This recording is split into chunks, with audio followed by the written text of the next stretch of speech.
Vamos a concluir con el ejercicio que estábamos viendo en la sesión anterior. Me remito hacia la parte superior.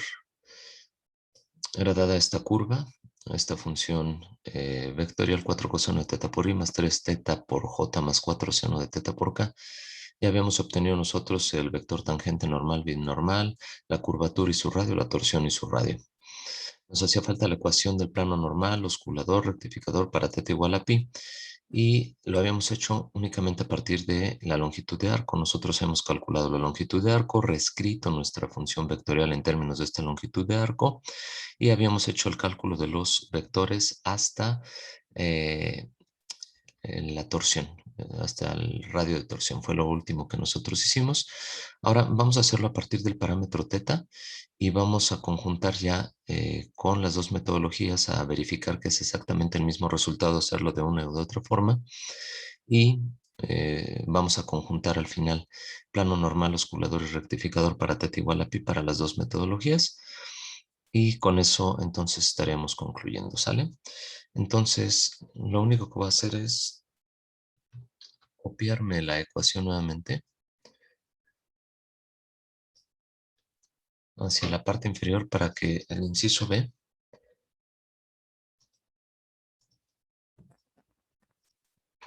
lo vaya resolviendo yo sin tener que estar subiendo y bajando, nuevamente con la función vectorial. Bueno, por aquí estamos y vamos a ir dejando algunas cuestiones visibles desde ahí, desde la parte del vector tangente.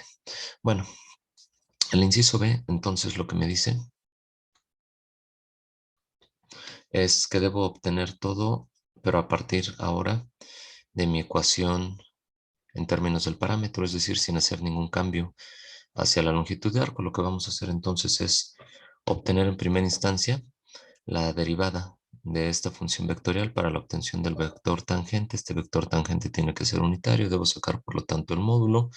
Después debo obtener el vector binormal, normal, etcétera. ¿Sale? Todo lo que hemos venido haciendo nosotros con el primer inciso, pero ahora sin hacer ningún cambio. Bueno, lo primero entonces que mencioné es hacer la derivada sobre la función para después sacar su módulo y obtener el vector tangente unitario. Así que la derivada de 4 coseno de teta por i, pues está en términos de el parámetro, lo puedo derivar. La derivada del coseno es menos seno por la constante 4, sería menos 4 seno de teta. Para no estar utilizando paréntesis de más, voy a utilizar la forma de terna ordenada de valores para no estar poniendo ya los paréntesis y omitir los componentes hijoteca. La derivada de 3 teta respecto de teta es 3 y la derivada de 4 seno de teta respecto de teta es 4 por el coseno de teta. En la tercera componente. Ahora lo que voy a hacer es sacar el módulo de esta derivada. Y va a ser la raíz cuadrada de cada una de las componentes elevadas al cuadrado y sumadas. Menos 4 al cuadrado es 16. Seno al cuadrado de teta. Más 3 al cuadrado que es 9. Más 4 al cuadrado que es 16 por el coseno cuadrado de teta. Así que esto va a ser igual a 9 y 16 se puede factorizar y me queda 16 por seno cuadrado más coseno cuadrado en el mismo ángulo, es decir, me queda 9 más 16 que es 25, la raíz de 25 es 5. Así que su módulo es igual con 5 y por lo tanto yo ya puedo obtener el vector tangente unitario que va a ser igual a el módulo que divida a cada una de las componentes de la derivada de la función vectorial. Así que esto va a ser igual a todo entre 5, pues voy a escribir menos 4 quintos del seno de teta, 3 quintos como segunda componente y 4 quintos del coseno de teta como tercera componente. ¿Sale? Ahora, recordar que esto está, nos solicitan en teta igual a pi radianes. Por lo tanto, esto se simplifica a mi vector tangente de la siguiente manera.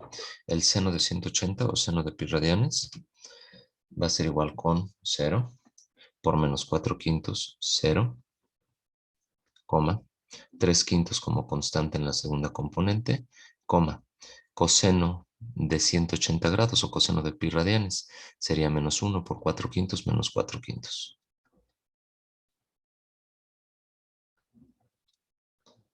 Así que el primer vector obtenido a través de la segunda metodología cuadra con el obtenido con la primera metodología a través de longitud de arco. Así que vamos por buen camino. Ahora lo que vamos a hacer es obtener la segunda derivada de nuestra función vectorial. Así que vuelvo a tomar la primera derivada y la derivo. La derivada del seno es el coseno. Así que en la primera componente me queda menos 4 coseno de teta. Segunda componente me queda 0, porque estoy derivando respecto a teta nuevamente y es una constante. Y la última componente me queda menos 4 seno de teta.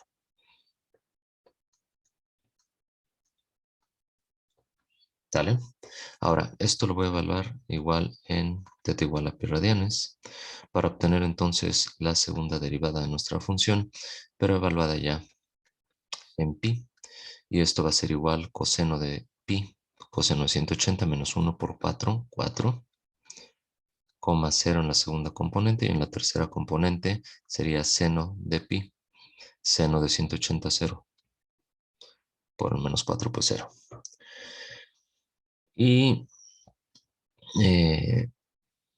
lo que vamos a hacer ahora es la obtención del vector binormal. Recuerden que el orden en el que resolvíamos era primero tangente, después al tener la primera derivada aquí, cruz con la segunda derivada, podíamos sacar nosotros el vector binormal. ¿Sale? Así que el vector binormal va a ser igual a el producto cruz. Y si gusta, nada más escribo aquí en la parte de fuera, que sería de la primera derivada que tenemos nosotros, cruz con la segunda derivada, nada más para traer contexto lo que ya habíamos visto con anterioridad.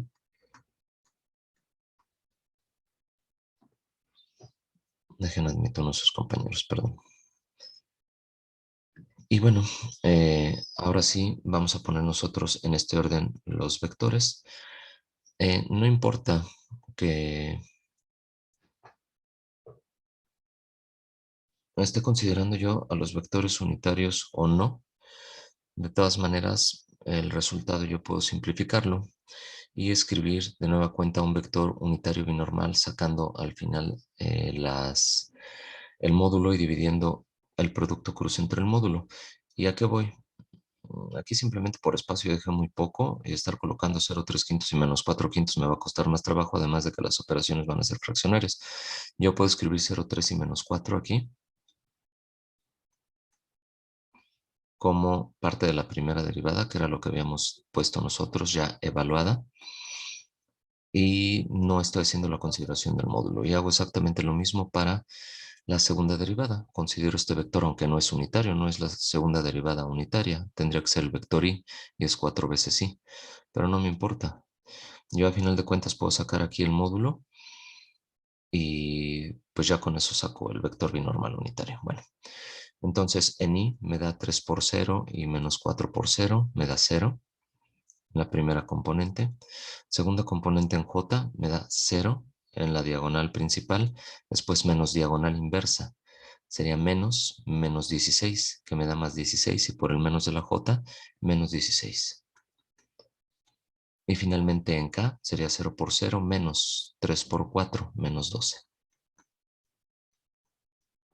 Voy a escribir en el siguiente renglón para no encimar aquí. Entonces, yo puedo decir que el vector binormal es igual a, y yo puedo sacar aquí un 4, como lo habíamos hecho ya con anterioridad, para sacar el módulo de manera más sencilla, por 0, menos 4 y menos 3. Y eso me dan las componentes 0, menos 16, menos 12, pero ya con el 4 factorizado. Lo que me interesa entonces es que este vector que está aquí sea unitario. Pues entonces lo que voy a hacer es sacar el módulo de este vector y dividirlo todo entre ese módulo, ¿sale?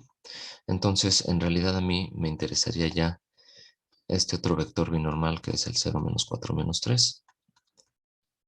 Y el módulo de este vector binormal va a ser igual a la raíz cuadrada de 0 más 16 más 9, que sería la suma de las componentes elevadas al cuadrado, y esto es la raíz de 25, que es 5. Por lo tanto, entonces, el vector binormal unitario, que es el que me interesa a mí, el que les voy a poner la U de unitario, va a ser igual a cada una de las componentes divididas entre su módulo, sería 0 entre 5, menos 4 entre 5 y menos 3 entre 5.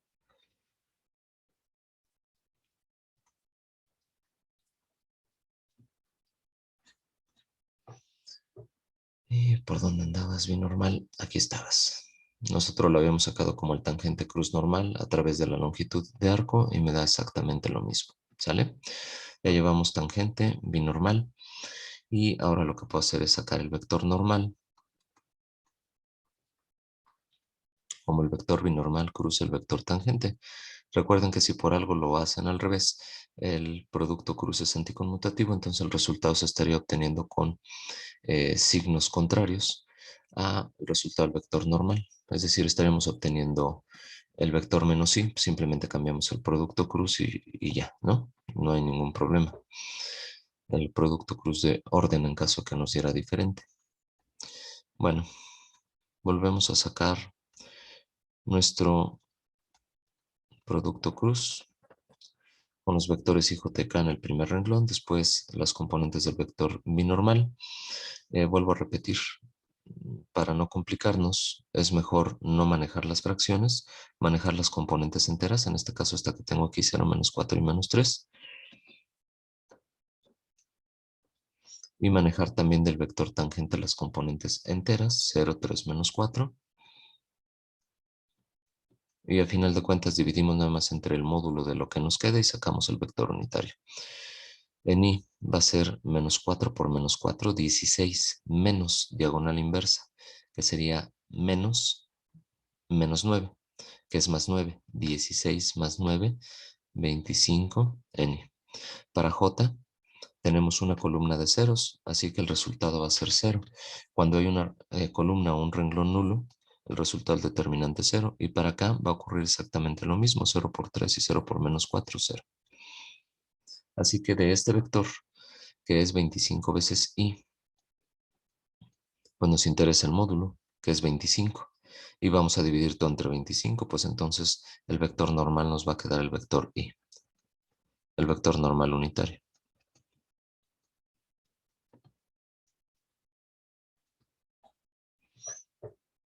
¿Y qué es lo que teníamos que haber obtenido con anterioridad? Aquí está.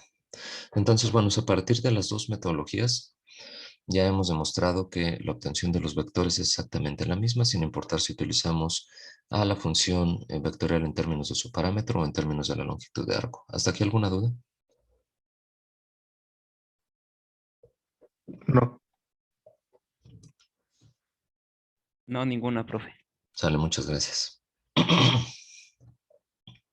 Lo que vamos a hacer a continuación es el cálculo de el parámetro K de la curvatura y voy a traer a colación las ecuaciones que ya habíamos nosotros utilizado para la solución de algunos otros ejercicios. Era el módulo del producto cruz entre los vectores dividido entre el módulo de la primera derivada elevado al cubo. Y bueno, vamos a observar, aquí tengo yo R' cruz R bi'prima, aunque me faltaron las testas de que son elementos vectoriales. Aquí está. Y el módulo que yo estoy obteniendo para eh, la consideración de este vector unitario no va a ser este primer módulo donde todavía yo no había considerado los vectores unitarios. Si los hubiera considerado como unitarios ya hubiera obtenido el módulo de manera directa. Eh,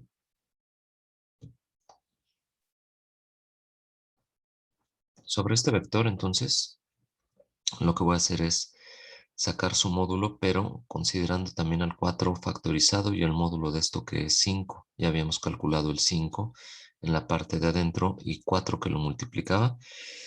Sí voy a considerar a este vector así tal cual, ¿sale? Y voy a considerar también a la primera derivada con su respectivo módulo que es 5 y 5 elevado al cubo. Entonces, el módulo de R' cruz RB' sería el módulo de este elemento, es decir, el módulo de 0, menos 16 y menos 12. Módulo de 0, menos 16, menos 12.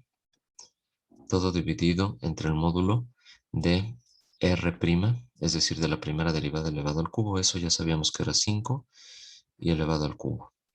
Ahora, de este vector habíamos sacado un 4 y nos había quedado el módulo que era 5, es decir, sería 20 el módulo de este vector. Si alguien gusta calcularlo, igual puede hacerlo sin ningún problema. Entre 5 al cubo, que es 5 por 5, 25, por 5, 125.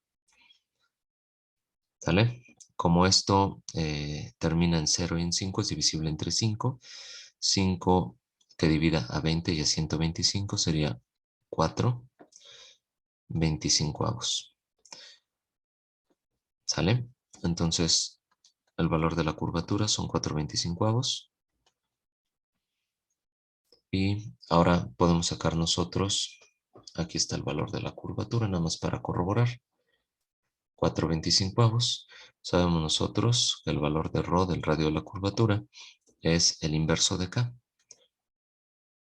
Y esto va a ser entonces igual a 25 cuartos. Que eran los valores que habíamos obtenido nosotros previamente. Y aguántame tantito.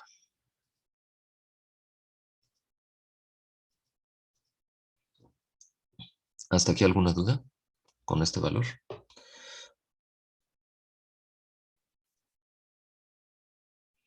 No, profe. Gracias. Nos haría falta el valor de la torsión y su radio de torsión. Escribo en primera instancia la expresión que era el producto cruz entre primera y segunda derivada. Eso ya lo teníamos. Aquí está. Es este vector. Pero producto punto con la tercera derivada. Y todo esto dividido entre el módulo de R' cruz RB' elevado al cuadrado. ¿Sale? Bueno, lo que tenemos que hacer entonces es obtener la tercera derivada. Y me remito a la segunda derivada que tengo yo aquí antes de ser evaluada para poder ser derivada nuevamente. Sería menos 4 coseno de teta. La derivada del coseno es menos el seno. Por el menos 4 me va a dar 4 seno de teta.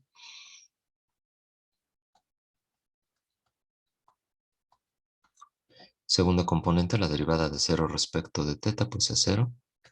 Tercera componente, la derivada de el seno de teta es coseno de teta por el menos 4 coseno de teta.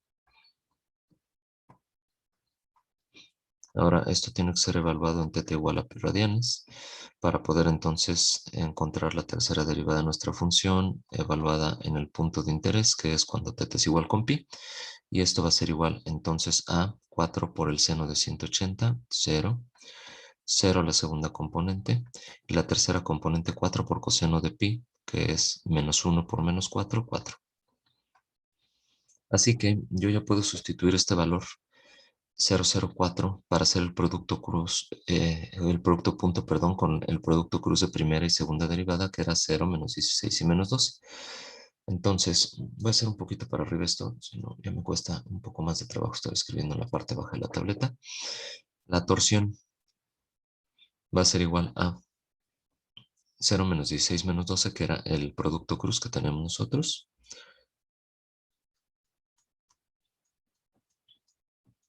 Si alguien maneja los unitarios, pues entonces no hay ningún problema porque también el módulo se va a ver decrementado en la misma proporción de los vectores que se están utilizando para hacer el producto cruz. Entonces, sin importar si se está utilizando este que no es unitario o el unitario, la proporción entre su producto cruz y el módulo elevado al cuadrado será la misma y se obtiene exactamente el mismo resultado sin importar los vectores que estén utilizando. Hago hincapié nada más para que no parezca que debe ser estos vectores sin estar divididos entre su módulo, se obtiene exactamente lo mismo si son los unitarios aquí. Bueno, explicado esto, ahora hago el producto punto de 0 menos 16 menos 12 con la tercera derivada evaluada en pi, que es 0,04. Y dividido todo esto entre el módulo elevado al cuadrado. El módulo de 0 menos 16 menos 12, habíamos visto era 20. 20 elevado al cuadrado lo vamos a dejar expresado, aunque sabemos son 400. Hago el producto punto 0 por 0, menos 16 por 0 y menos 12 por 4. Me da menos 48 sobre 400. Y esto lo puedo dividir yo entre, entre 4, ¿sale? Aquí 48 entre 4 me da 12, 400 entre 4 me da 100. Tiene mitad, tiene mitad, sale. Y ahí está la torsión, que es menos 3/25. Recuerden que manejábamos esto en valor absoluto para dar el valor de la torsión y no la dirección de la torsión como tal, así que cuadra o coincide con este 3/25 que nosotros habíamos obtenido con anterioridad. Entonces la torsión es igual, lo voy a poner en valor absoluto, 3/25. Es decir, nos interesa la magnitud, no la dirección de esta torsión. Y sigma, que es el radio de torsión, es el inverso de tau. Y esto va a ser igual a 25 tercios. Que eran los valores que habíamos obtenido también nosotros en la sesión anterior. ¿Sale? Bueno, con esto entonces hemos comprobado ya que sin importar qué metodología se utilice para la obtención de los vectores tangente normal y binormal, su curvatura, radiocurvatura, torsión y radiotorsión, el resultado es exactamente el mismo, utilizando la longitud de arco o el parámetro original. No importa cómo lo hagan, ustedes deben obtener exactamente los mismos resultados sin problema alguno. Bueno.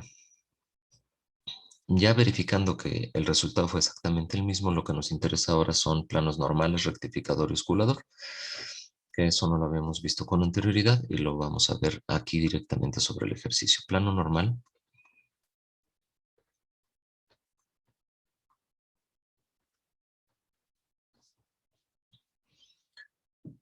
El plano normal a la curva utiliza al vector tangente como el vector para hacer el cálculo de nuestro plano, de la ecuación cartesiana del plano. Voy a poner aquí en primera instancia lo que vamos a calcular y qué vector vamos a utilizar como referencia.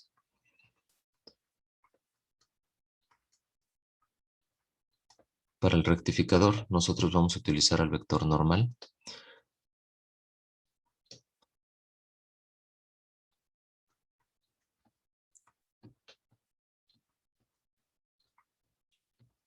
Y para el plano osculador, nosotros vamos a utilizar el binormal. ¿Sale? Entonces es importante que tengan nada más esto como referencia. Plano normal se obtiene a través del vector tangente, el rectificador a través del vector normal y osculador a partir del vector binormal. Estos valores serán sustituidos como los coeficientes de x, y y z para la obtención del valor del plano. Así que, bueno, me traigo mi vector tangente. El vector tangente es 0,3 menos 4/5. Si alguien igual quisiera manejar los valores sin ser unitarios, no hay ningún problema. Recuerden que se va a obtener nada más una ecuación multiplicada, en este caso por 5 respecto a lo que vamos a obtener nosotros ahorita, pero son ecuaciones equivalentes. Entonces, alguien puede manejar este 0,3 menos 4/5, es decir, que sea el unitario, o puede manejar también el vector tangente y decir que esto es 0, 3, menos 4. ¿Sale? Entonces, si yo sustituyo estas componentes del vector como los valores de x, y y z en sus coeficientes, sería 0x más 3/5 de y, menos 4/5 de z, más el valor de d igual con 0. Necesitamos nosotros el valor de un punto perteneciente al plano. Y Eso nos falta calcularlo. El punto que pertenece a los tres planos sería el punto de análisis y que no sé si lo obtuve con anterioridad, que sería la función evaluada en pi radianes. Vamos a ver si está obtenido y si no lo calculamos. No lo veo. Bueno, así que previo a todo esto, debemos calcular nosotros el punto para el cálculo de las componentes en D de cada uno de los planos y que sería R de pi. Es decir, la función evaluada en el punto de interés y como habíamos visto que era θ igual con pi, como lo habíamos puesto en distintos puntos del análisis, bueno, pues es entonces el valor de θ igual con pi el que nos interesa. Sería 4 coseno de pi como primera componente, segunda componente sería 3 veces pi y tercera componente 4 seno de pi. Hacemos la simplificación y decimos que R de pi va a ser igual a 4 coseno de pi, ¿a qué es igual? -4. -4. Gracias, menos 4, Pablo. Después 3 veces pi, que es un término constante, y 4 seno de pi, que es igual a ¿cuánto? 0. Gracias, Emiliano. 0. Así que ya tengo yo mi punto para ser sustituido, entonces voy a sustituir ese valor. Sustituyendo R de pi, pues entonces sería 3 quintos por el valor de y, por 3 veces pi. 3 quintos por el valor de y, que es 3 veces pi, menos 4 quintos por el valor de z, más d igual con 0. Pues entonces este término me da 0. Y tengo 3 por 3 pi entre 5. Me da 9 pi sobre 5, que pasándolo hacia el lado derecho me cambiará nada más el signo para la obtención del valor de d. d es igual a menos 9 pi sobre 5, o menos 9 quintos de pi. Y entonces pues nada más ya escribo la ecuación de mi plano normal como 3 quintos de y menos 4 quintos de z y después más el valor de d, que es menos 9 pi quintos igual con 0. ¿Sale? Si alguien por algo decide no manejar al vector unitario, pues entonces lo que obtendría con este vector sería 3y menos 4 veces z menos 9 veces pi igual con 0, que también es la ecuación del plano normal. Y como esto va a tomar todos los valores de y y z y los de x también, aunque está multiplicado por 0, pues entonces no nos interesa que esté en fracciones o que esté en términos enteros. Va a mapear sobre todos los valores de y y de z y no importa si está aquí escrito en quintos o en valores enteros, de todas maneras estará dibujando al mismo plano. ¿Sale? Así que para mí es exactamente lo mismo si toman uno u otro. El resultado para mí será correcto si ustedes lo hacen a partir de cualquiera de las dos formas. Bueno, plano rectificador, tomando como referencia al vector normal. El vector normal unitario va a ser igual a el vector i, es decir, 1, 0, 0. Así que la ecuación me quedará x más 0y más 0z más d igual con 0. Y de aquí vuelvo a sustituir el valor del punto, sustituyendo r de pi. Obtengo yo el valor de x, que es menos 4, más d igual con 0, de donde d es igual con 4, y por lo tanto nuestro plano rectificador nos quedará x más el valor de d igual con 0. ¿Sale? Que sería la segunda eh, ecuación que debemos obtener. Ya llevamos plano normal, rectificador y nos hace el plano, falta el plano osculador, que es con el vector binormal, vamos a seguir tomando el unitario para tomar el unitario en todas. Y sería entonces 0 menos 4 quintos y menos 3 quintos. Sería entonces menos 4 quintos de y menos 3 quintos de z más d igual con 0, sustituyendo r de pi. Pues nos quedaría entonces menos 4 quintos por el valor de y, menos 4 quintos por el valor de y, que es 3 veces pi, menos 3 quintos por z, que vale 0, pues 0, más d igual con 0. Así que d va a ser igual a el menos de esta multiplicación. Cuando yo lo despejo hacia el lado derecho y pasa sumando, pues se va a convertir en positivo. Y me queda entonces 4 por 3, 12 pi sobre 5. Y entonces, por lo tanto, nuestro plano osculador va a ser igual a menos 4 quintos de y menos 3 quintos de z más el valor de d más 12 pi quintos igual con 0. Y con esto concluimos el ejercicio. Díganme si tienen alguna duda, por favor.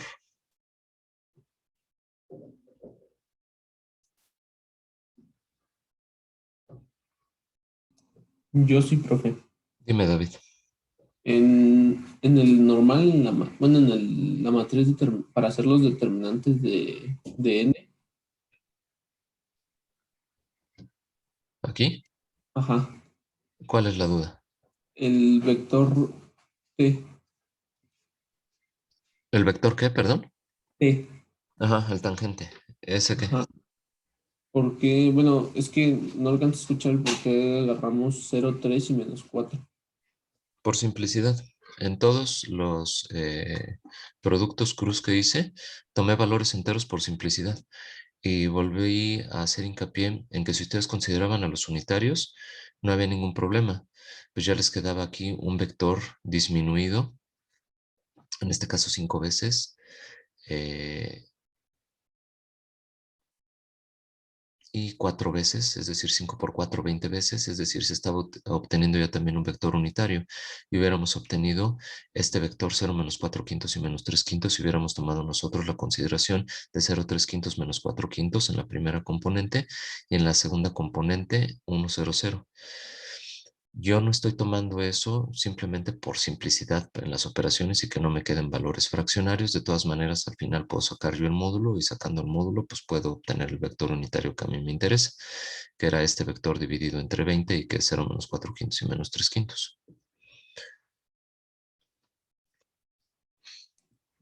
No Ya. sé si haya quedado claro, es nada más por simplicidad en las operaciones. Sí, sí, profe. Gracias. De nada. ¿Alguna otra duda que tengan? Sí, nada más una pregunta. Yo para sacar los planos, si agarramos ¿cómo se llama? Ujú, Los vectores, o sea, normales, o sea, los que no son unitarios, ujú, ¿tendremos ujú. que hacer algo adicional o cómo le hacemos? No, por eso lo dejé aquí subrayado ya, Emiliano. 3y menos 4z menos 9pi igual con 0, exactamente lo mismo que este otro. Porque si esta ecuación la multiplico todo por 5, llego a esta, o si esta toda la divido entre 5, llego a la de abajo. Entonces son ecuaciones equivalentes. Para mí da exactamente Ah, lo ok. mismo. Igual si hubieran tomado ustedes aquí 25 veces y, pues entonces hubieran tomado 25 veces x más d igual con 0, sustituían el valor de menos 4 y hubieran encontrado que d era 100, entonces 25x más 100 igual con 0, de donde x más 4 igual con 0 es lo mismo que 25x más 100 igual con 0, Ah, está bien. Sí, sin gracias, ningún profe. problema, ¿sale? ¿Alguna otra duda?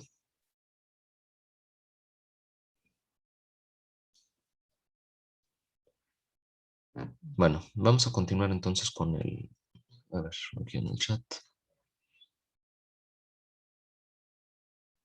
Gráficamente, ¿qué es el plano osculador? Es el plano que están formando tanto el vector tangente como el normal y que tiene como vector, ahora sí normal, o que forma 90 grados con este plano, el vector binormal. Déjame ver si fue aquí donde les puse yo los planos. Mm, mm, mm, mm. No, pues los vuelvo a dibujar. ¿Vale? Me quedo aquí en esta parte de los planos. Acuérdate tú que en cualquier punto de tu superficie o de tu curva en el espacio de 3 dimensiones, lo que yo voy a tener es un triedro móvil formado. Lo voy a manejar nada más como un punto. Vuelvo a decir, para no empezar a hacer un montón de rayoneos. El vector tangente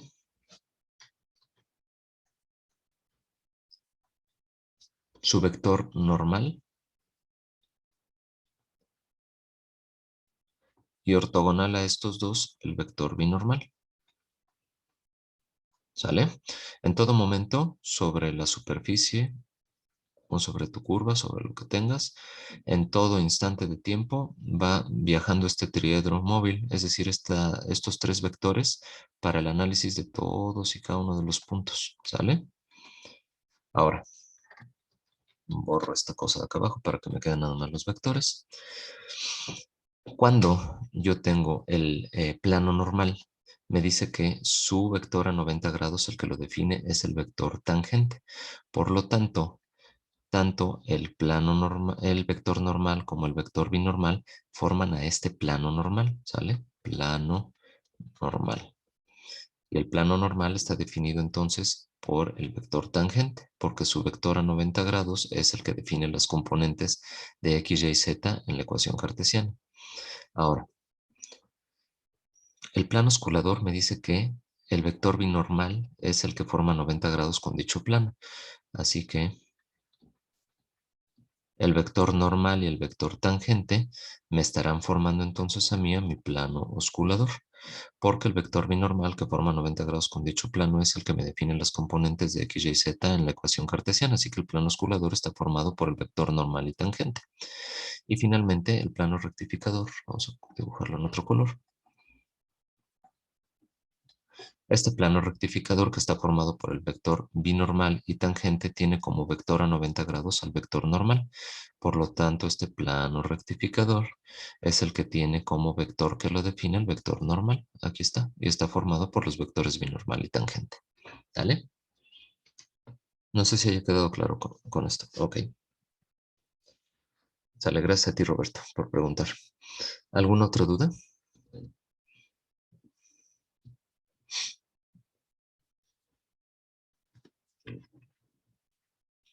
Bueno, si hay dudas me dicen, si no continuamos.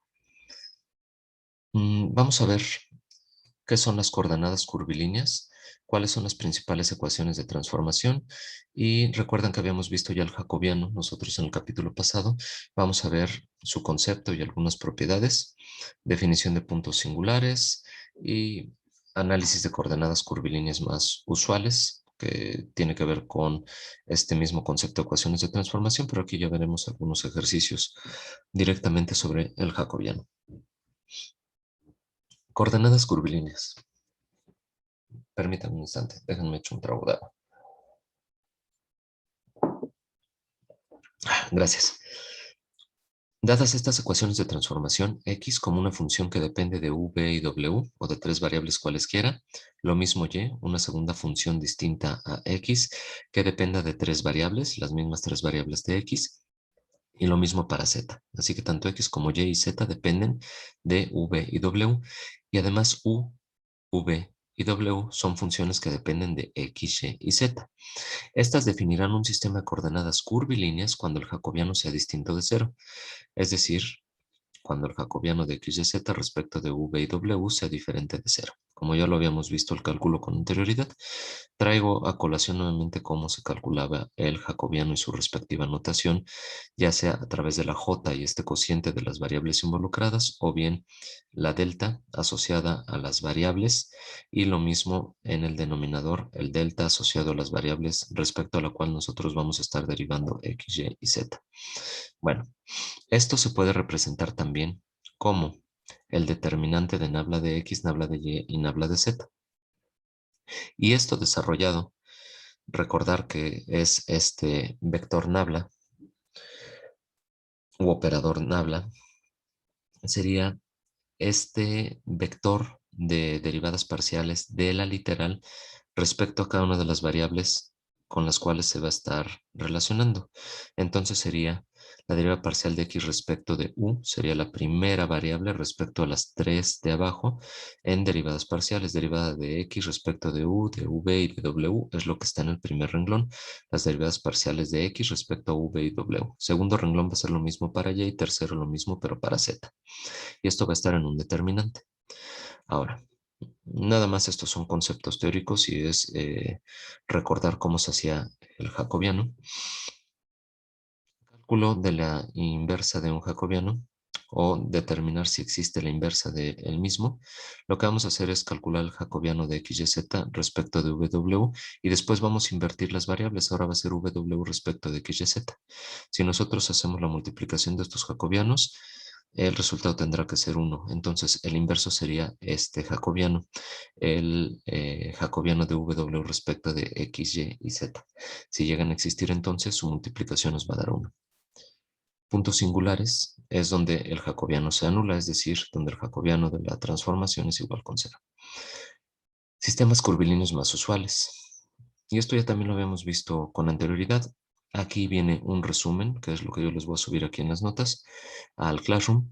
Sistema coordenado polar. El punto se representa a través de dos componentes, r y θ. Y las ecuaciones de transformación son de cartesianas a polares. Voy a tomar como referencia siempre cartesianas respecto al sistema que esté analizando, en este caso al polar. Así que de cartesianas a polares, yo tengo los valores de x y y como dato, necesito r y θ obtener. R es igual a la raíz cuadrada de x cuadrada más y cuadrada y θ es igual al ángulo cuya tangente es y sobre x. De polares a cartesianas, x será igual a r coseno de θ y y igual a r por el seno de θ. Sistema coordenado cilíndrico es llevar el polar a 3 dimensiones, solo agregamos la tercera componente z, así que va a ser exactamente lo mismo en las ecuaciones de transformación de cartesianas a cilíndricas o de cilíndricas a cartesianas. ¿Vale? Lo único que vamos a agregar es el valor de z, z igual con z, todo lo demás queda exactamente igual. Y sistema de coordenadas esférico. Bueno, el sistema de coordenadas esférico tiene tres componentes. Rho, que ya habíamos visto ya con anterioridad, es la distancia del origen de coordenadas al punto. Θ, el valor angular medido a partir del eje de las X hacia la proyección del punto en el plano XY. Y Φ, la proyección del punto hacia el origen coordenado, pero medido hacia el eje de las cotas, el ángulo que forma. Así que esta terna de valores tienen sus ecuaciones de transformación también, que se las dejo aquí.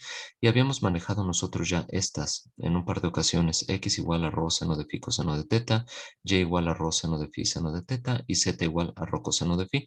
Las que nos hacían falta por ver era que rho es igual a la raíz cuadrada de x cuadrada más y cuadrada más z cuadrada, es decir, la distancia respecto al origen. Ya lo habíamos visto nosotros de manera conceptual, de manera matemática queda plasmado así.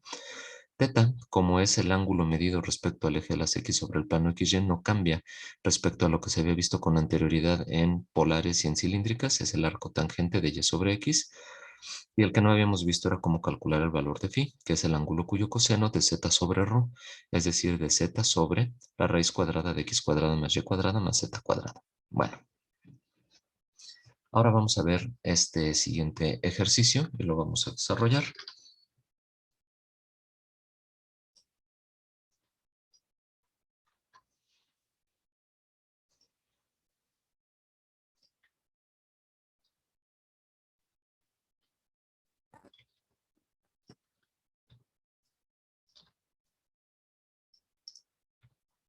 Determinar si las ecuaciones de transformación que se están mostrando aquí, que es x igual a 2u más 3v, y igual a 4u cuadrada más 12v más 9v cuadrada y z igual a w, cumplen con un sistema de coordenadas curvilíneo. Lo que vamos a hacer es obtener el jacobiano. Si el jacobiano es diferente de 0, cumplen. Si es igual con 0, no va a cumplir. Bueno, pues vamos a resolverlo.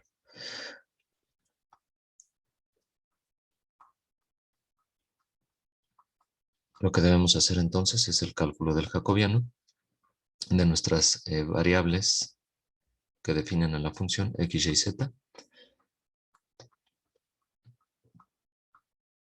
respecto de u, v y w.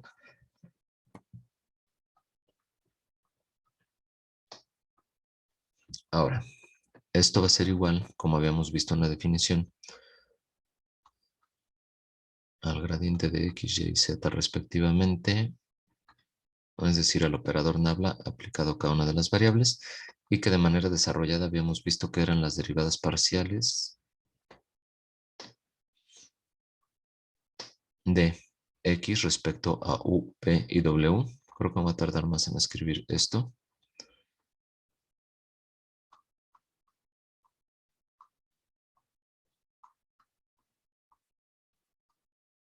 Lo mismo para y. Respecto a u, v y w. Y lo mismo para z respecto a u, v y w.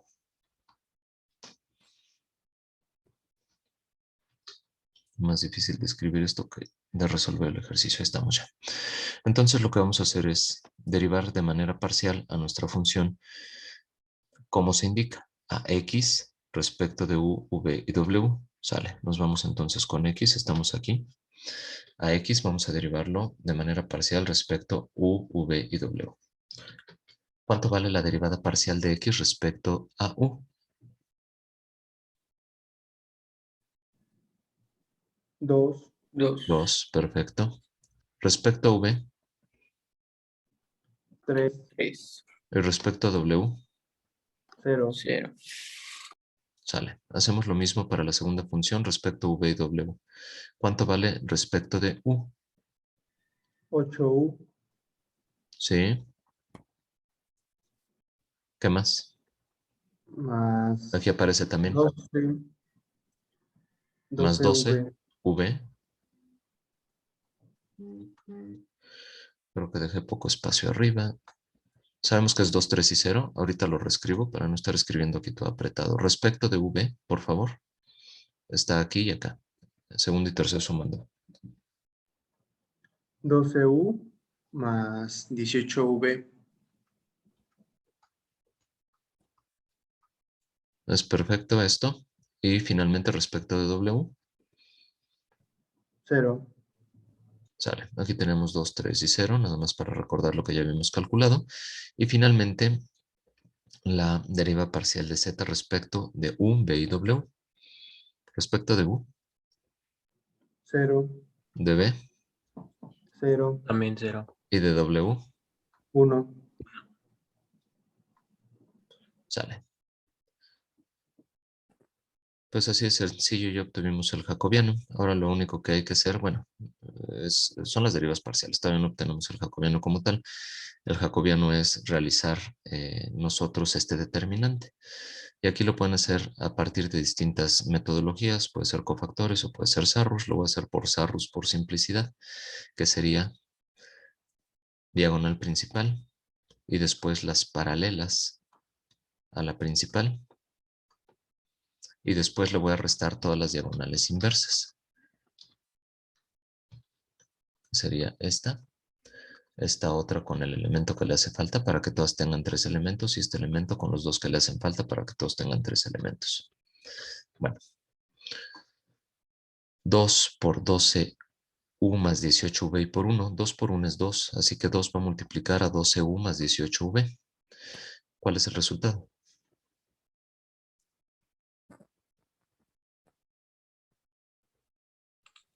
Sería 24U más 36B. Gracias. Después, siguiente. Sería 8u más 12v por 0, pues 0, ¿verdad? Y siguiente, 0 por 3 por 0, pues 0 también. Esto es toda la parte de la diagonal principal y paralelas a la misma. Le vamos a restar diagonal, inversa y paralelas. La primera sería 0 por 12u más 18v por 0. Me va a dar 0. La segunda, 0 por 0 por 2. 0. Y la tercera, 1 por 3 por 8u más 12 veces v. Entonces se convierte en 1 por 3, 3. 3 por 8u más 12v. ¿Cuánto me da la multiplicación? Da 24u, 24U más 36B.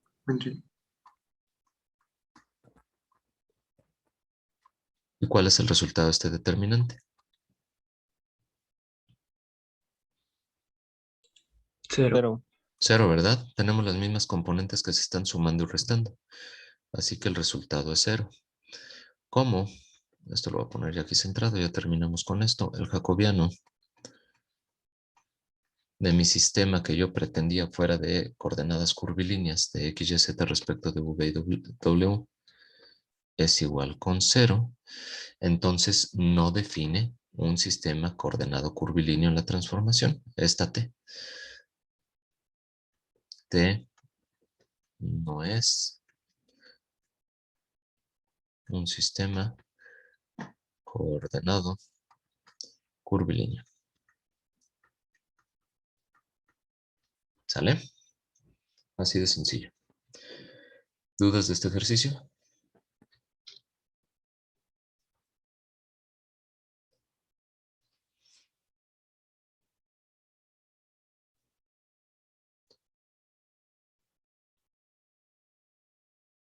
No, supongo que no hay dudas. No, ninguna. No, Vamos a profe. realizar el siguiente ejercicio. También está muy sencillo, como este mismo. Determinar si estas ecuaciones de transformación definen un sistema coordenado curvilíneo x igual a a por coseno de phi y igual a por seno de phi. Así que lo que buscaríamos nosotros es que el jacobiano de x y de y respecto de a y de phi sea diferente de 0 para que entonces defina un sistema de coordenadas curvilíneo. Si es igual con 0, como lo obtuvimos en el ejercicio anterior, pues entonces no lo definirá. Vuelvo a obtener mi jacobiano, pero ahora de xy respecto de a y phi. Y esto va a ser igual a la derivada parcial de x respecto de a, derivada parcial de x respecto de phi, derivada, derivada parcial de y respecto de a y derivada parcial de y respecto de phi. Ahí está nuestro arreglo de derivadas parciales en el determinante. Derivada parcial de x respecto de a. Si yo derivo a x respecto de a, coseno de phi es constante, derivada de a respecto de a me da 1 y el resultado es entonces Coseno de phi. gracias. Segunda derivada. ¿Cuál es el resultado? La derivada parcial de x respecto de phi. Sería 1, ¿no? No. ¿Cuál es la derivada del coseno de phi respecto de phi? Y eso lo multiplican por la constante que es a. Derivada de coseno de phi respecto de phi. Sería menos A, Ajá, seno, seno de phi. eso sí. Hacemos lo mismo para la derivada parcial de y respecto de a, por favor. ¿Cuál es el valor? Seno de phi. Gracias. Y la derivada parcial de y respecto de phi. Sería A coseno de phi. Perfecto. Ahora lo que vamos a hacer es el determinante. Igual a través de regla de Sarrus, multiplico diagonal principal y le resto la multiplicación de los elementos de la diagonal inversa. Diagonal principal, ¿cuánto me queda? Sería A coseno de phi al cuadrado. Perfecto. Y diagonal inversa, ¿qué me queda?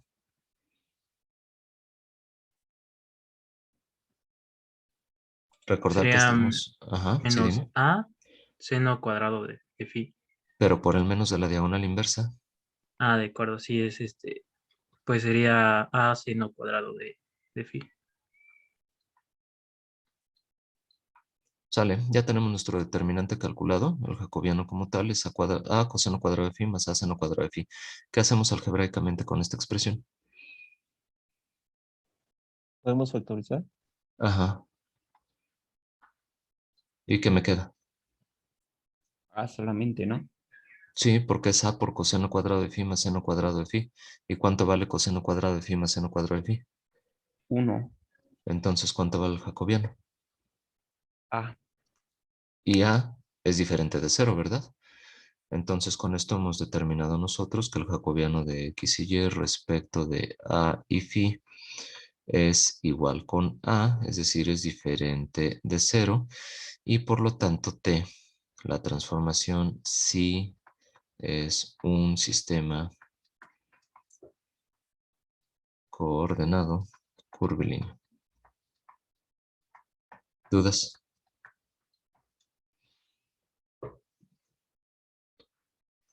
¿Este sistema de coordenadas cuál es?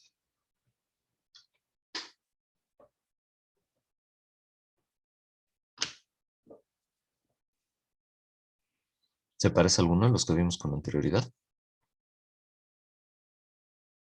¿Sería el cilíndrico? No tenemos Z. ¿Cuál es el cilíndrico en 2 dimensiones? El polar. El polar, ¿verdad? Sería sistema de coordenadas polares. Hubiera sido cilíndrico si hubiéramos puesto aquí Z igual con Z. Pero bueno, lo dejamos en 2 dimensiones. Es el sistema de coordenadas polares. A es el radio. Y el ángulo, en lugar de llamarle teta, pues es phi. Sale, muchas gracias por su participación, jóvenes. ¿Hasta aquí alguna duda? No, profe. No, ninguna. Bueno, muchas gracias. Lo siguiente que tenemos que ver es el concepto de campos vectoriales, estudio de funciones. Campos vectoriales es una función vectorial como tal. Análisis de la derivada direccional de una función vectorial. Esto ya lo habíamos visto con anterioridad. Lo único que vamos a hacer es a través de las aplicaciones como el vector gradiente. Recuerdan ustedes en el capítulo pasado que nosotros obteníamos a través del vector gradiente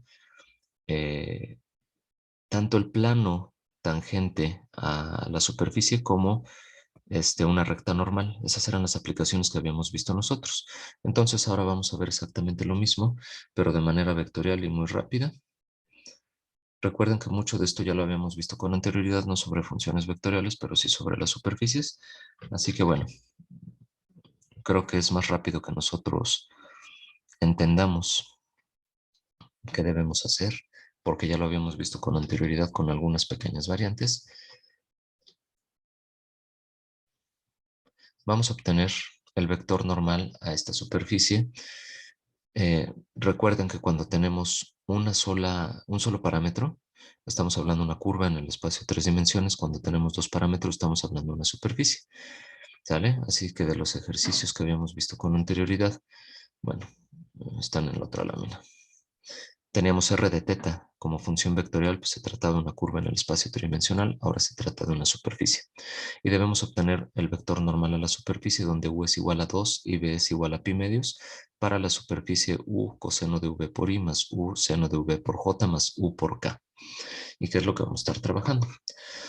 La única diferencia aquí, y qué es lo que debemos tomar en consideración y ustedes tienen que anotar en su cuaderno o por ahí en algún formulario para que lo tengan muy a la mano, es que nosotros el vector normal que me solicitan en este primer caso y posteriormente que estaremos utilizando para la obtención de algún plano, etcétera, el vector normal se calcula como las derivadas parciales de mi función respecto a las literales, su producto cruz, así que sería la derivada de mi función vectorial respecto de la primera variable que es u, el producto cruz con la derivada parcial de la función vectorial respecto de la segunda variable que es v.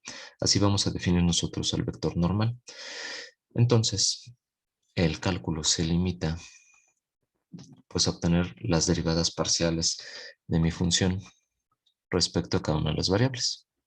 ¿Cuánto vale la derivada parcial de r respecto de u? Vamos a derivar respecto de u estas componentes y vamos a colocarlo esto como un vector. Respecto de u, la primera componente, ¿cuánto vale? Si lo derivo de manera parcial. Coseno de B. Sí, es nada más u, esta es constante, así que es coseno de v. Segunda componente. Seno de V. Gracias. Y tercera. 1.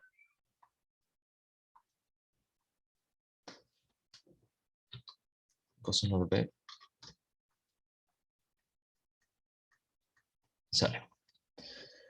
La derivada parcial de mi función, pero ahora respecto de v. Sería menos U, seno de V.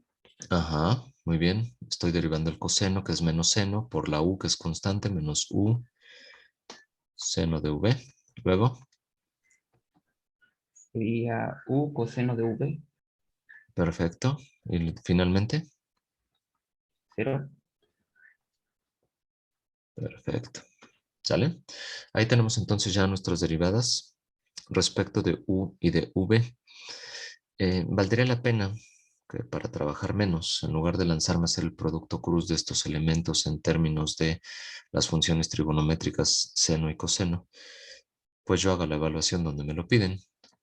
Así que la derivada parcial de R respecto de U evaluada en U igual con 2 y V igual a pi medios, ¿a qué va a ser igual? ¿Cuánto vale el coseno de V, coseno de pi medios?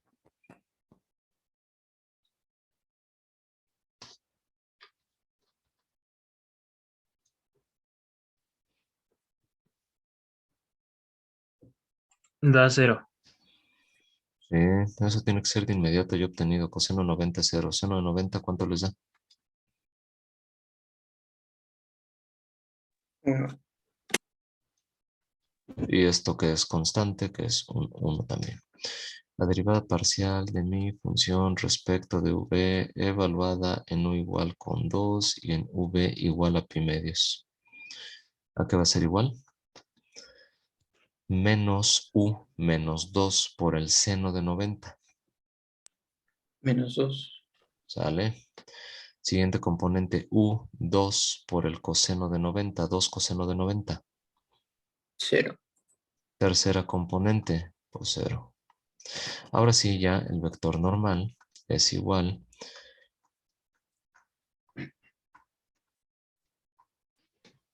a el producto cruz de 0, 1, 1 y menos 2, 0, 0. Yo les recomiendo evaluar primero y después hacer el producto cruz, porque si no todo me hubiera quedado en términos de coseno y seno y se complica más y pueden cometer algún error de manera más sencilla que en cambio cuando se hace todo ya el producto cruz de manera numérica. Bueno, para ahí cancelamos su renglón y columna. ¿Qué me queda? Pero Sería 0. Para J cancelamos su renglón y su columna. ¿Qué nos queda? 2. Ojo, sería 0 menos diagonal inversa. Sería menos menos 2, que es 2, pero hace falta el menos de la J, ¿no?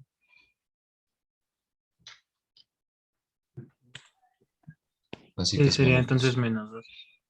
Y finalmente para acá, Ahí sí sería 2. ahí sí sería 2. Muy bien. Listo, ya tenemos nuestro vector normal, que es el que nos piden, a la superficie en el punto dado, 0, menos 2, 2. Si alguien dice, a mí no me gusta este vector y me gusta el vector 0, menos 1, 1, está perfecto. Si lo dividen a la mitad. Si alguien saca el unitario de esto, ¿cuál es el módulo de este vector?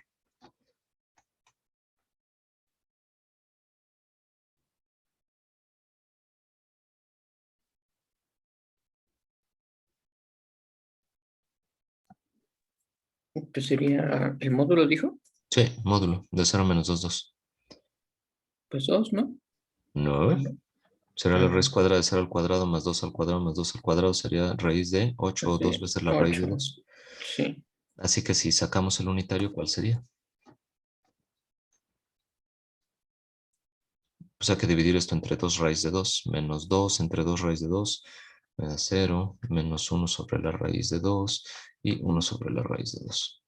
Así que sin importar si me dan este vector, este a la mitad o el unitario, para mí es exactamente lo mismo. El análisis que se tiene que hacer es este, el producto cruz de las derivas parciales de la función respecto a sus distintas variables.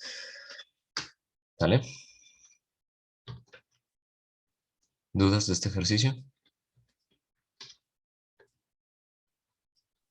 Yo tengo una duda, profe. Te ¿Por escucho, Efraín. qué en J da menos 2?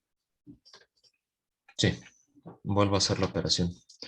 Cancelo renglón y columna de J. Me da 0 por 0, 0. Menos diagonal inversa, menos 2 por 1, menos 2. Y todo esto además multiplicado por el valor del cofactor. El cofactor de j es negativo, así que por un menos de la j. Esto va a ser igual a menos por menos, más 2. 0 más 2, 2 por el menos de afuera, menos 2. Ah, ok, gracias. De nada. Si cualquier duda que tengan, díganme, por favor, porque esto mismo ustedes lo pueden replicar de manera positiva o negativa en el examen, pues más vale que queden sin dudas, ¿no? Recuerden que siempre hay que ponerle el menos a la j o cambiarle el signo del determinante que ustedes obtengan. Bueno, esto tiene que ver con cofactores. Si quieren ver los videos de álgebra donde explico la parte de álgebra matricial y los cofactores, ahí pueden checarlo o en las notas directamente en la página. ¿Sale? Si tienen más dudas, me dicen y yo les puedo dejar ejercicios para que obtengan ustedes sus cofactores y hagamos ejercicios al respecto y queden sin duda alguna. Bueno, vamos a resolver el siguiente ejercicio. Es exactamente lo mismo. Bueno, no lo mismo, porque la función es diferente, el punto es distinto y nos piden un plano tangente. El plano tangente a esta superficie, sin importar cómo sea la superficie, para un punto cualquiera, el plano tangente pues corta justo en este punto a mi superficie que anda por acá. Y este punto que coincide tanto en la superficie como en el plano me dará un punto perteneciente entonces al plano, pero requiero además algo, el vector que es normal a la superficie, que será el mismo vector normal de mi plano, y que era lo que ya habíamos hecho con anterioridad. Es decir, ustedes en casa a este ejercicio pueden obtener también la ecuación del plano tangente a la superficie teniendo la ecuación del vector normal. Lo único que necesitarían sería el punto sustituido en la superficie, que sería el punto que sustituirían en el plano, y quedaría entonces menos x, menos y más z más el valor de d igual con 0, sustituyendo 2 y pi medios en esta ecuación. Esto háganlo en casa para que ustedes practiquen. Nos quedamos aquí en esta primera parte con el vector normal. Después, para obtener entonces el plano tangente, tienen que poner estas componentes como las componentes de x, y, z de la ecuación cartesiana de nuestro plano. Y el punto, les digo, es sustituyendo estos valores de 2 y pi medios en u y v para que obtengan el punto y por lo tanto la ecuación cartesiana. ¿Sale? Así que aquí vamos a hacer exactamente lo mismo. Vamos a obtener un vector normal que va a ser igual a la derivada parcial de mi función vectorial respecto de u cruz la derivada parcial de la función vectorial respecto de v. Y pues vamos a sacar estas derivadas parciales y vamos a evaluarlas en el punto u igual a pi medios, v igual con 0. Vamos a sustituir estos valores en la función para obtener el punto y todo lo demás que ya dije. Así que, ¿cuánto me da la derivada parcial de mi función respecto de u? ¿Cuál es el resultado, por favor? Vamos haciéndolo poco a poco. Esta está un poquito más elaborada, pero no tanto. Respecto de u, este término es constante, ¿están de acuerdo? 2 menos coseno de v multiplica como constante a el coseno de u. Entonces derivo el coseno de u respecto de u y lo multiplico por la constante. ¿Cuál es el resultado?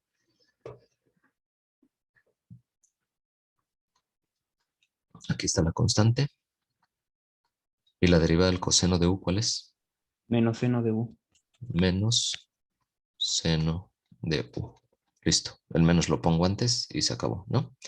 Esto por la componente en i. Ahora vamos a escribirlo como forma trinómica. Después, segunda componente, por favor. ¿Cuál es la derivada respecto de u? También se tomaría como constante a 2 Claro, menos coseno de v. sí, todo esto no tiene u, ¿verdad? Es constante y lo multiplica. Entonces pongo 2 menos coseno de v y nada más derivo al seno de u respecto de u. ¿Cuál es su derivada? Coseno de v. De u, perdón. Exacto, coseno de u por j. Listo. Y tercera componente, ¿cuál es su derivada respecto de u? 0.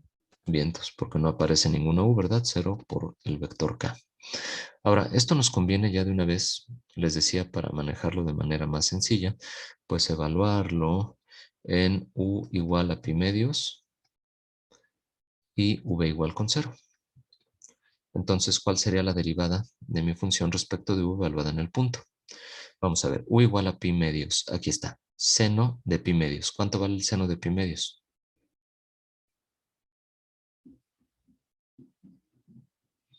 Seno de 90 1. sería 1. Y v vale 0. ¿Cuánto vale el coseno de 0? 1 igual. 1 también. 2 menos 1. 1 por el menos 1 por el 1 que teníamos, menos 1 por completo esta evaluación. No sé si están de acuerdo conmigo. La primera componente vale menos 1. Segunda componente.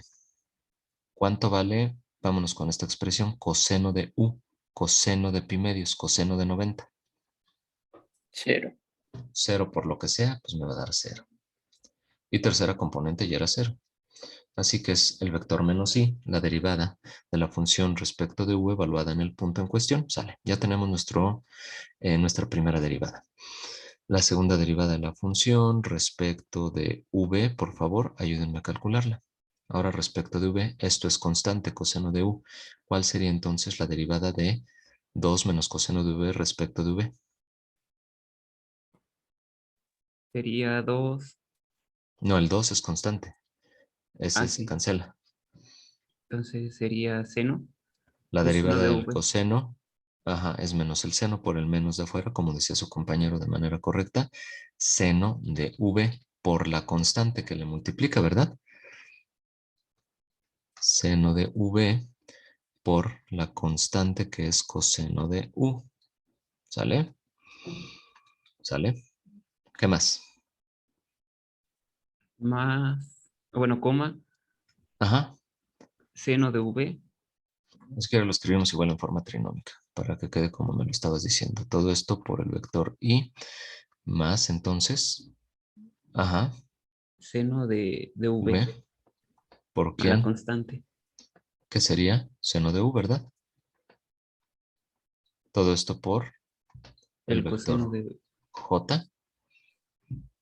No, ya me ayudaste a derivar, ¿no? Respecto de v, la derivada menos coseno de v es seno de v por este término constante que lo multiplica por el seno de u. Aquí está derivado. Todo esto por el vector j. Más la derivada de seno de v respecto de v. coseno de v. Perfecto. Por el vector k. Evaluado esto en u igual a pi medios y v igual con 0. Nos va a dar ¿qué vector? Pues vamos haciéndolo otra vez. Seno de v. Seno de 0.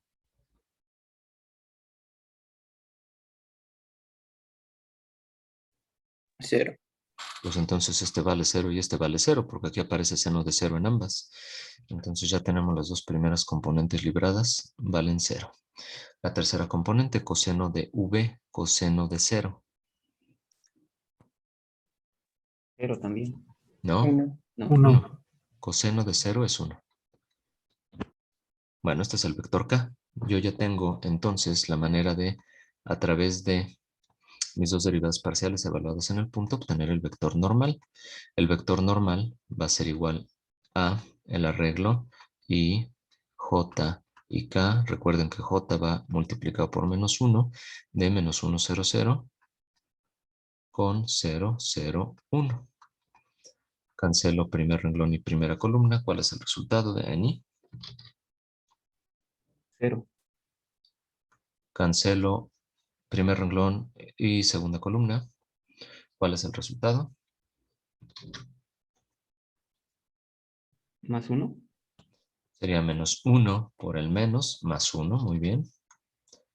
Y tercera componente. 0. Pues es el vector j. 0, 1, 0. Así que yo ya tengo el vector normal, que dijimos el vector normal va a ser el vector que le dé forma a la ecuación cartesiana de mi plano. Este plano tangente, entonces tiene nada más una componente que es la de y, más el valor de d igual con 0. Pues ya casi terminamos. Lo único que me hace falta es obtener el valor de d, pero para ello necesito un punto que pertenezca a la superficie y al plano. Y ese punto, dijimos, iba a ser nuestra función evaluada ¿en dónde?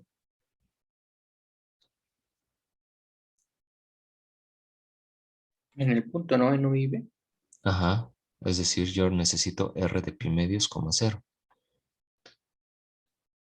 ¿Sale? ¿Y cuánto es R de pi medios, 0? Vamos obteniéndolo. Coseno de V, coseno de 0, 1. 2 menos 1, 1 en esta primera parte. Después por el coseno de U, por el coseno de pi medios. ¿Cuánto vale el coseno de pi medios? 0. 0. 1 por 0, 0 en la primera componente. Sale. Ya tenemos la componente en X de nuestro punto. Váyanme ayudando, por favor. Aquí esto se repite, es 2 veces el coseno de V, vale 1. Ahora nada más requiero el seno de U. ¿Cuánto vale el seno de pi medios? 1. 1. 1 por 1 me da 1 para la segunda componente en J. Y tercera componente, ¿cuánto vale el seno de V? 0. Gracias. Así que nuestro punto que vamos a sustituir es el 0, 1, 0. ¿Sale? No hacerse bolas con ahorita esto que coincidió vector y punto. La metodología es esta, la que tienen que seguir ahorita. Coincidió que el vector J pues se parece al punto 0, 1, 0 que tenemos nosotros aquí, pero este es el punto obtenido y este es el vector que le da forma a nuestra ecuación. Así que sustituyendo los valores del punto en el plano tangente, obtengo que y, que vale 1, más d igual con 0, de donde d es igual a menos 1. Y por lo tanto, la ecuación de nuestro plano tangente sería y más el valor de d, que es menos 1, igual con 0. Es decir, el plano y igual con 1 es el que está cortando de manera tangente a la superficie. ¿Sale? O y menos 1 igual con 0, que es lo que dejamos ahí expresado. ¿Dudas de este ejercicio?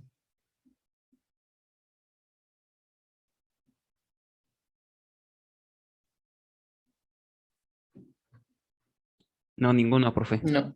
Muchas gracias, jóvenes.